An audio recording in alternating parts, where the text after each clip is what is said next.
Vote ನಮ್ಮ right, wrong ರೂಟಿನಲ್ಲಿ vote ಮಾಡಬಾರದು. ಗೆದ್ದ ಕ್ಯಾಂಡಿಡೇಟು ಸಿಕ್ಕಿದಾಗ ಸೀಟು, ವೋಟ್ ಕೊಟ್ಟ ಮಂದಿಯನ್ನು ಮರೆಯಬಾರದು.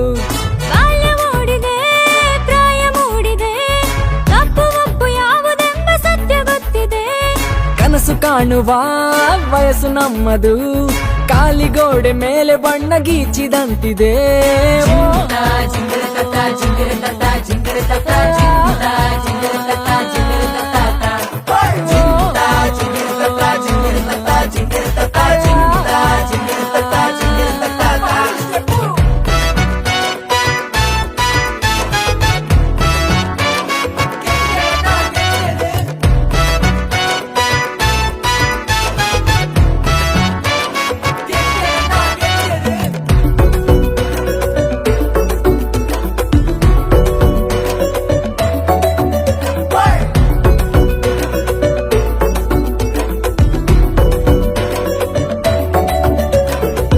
ಭಾವನೆಯೇ ಚಿಹ್ನೆಗಳು, ನಂಬಿಕೆಯೇ ಮತದಾನ.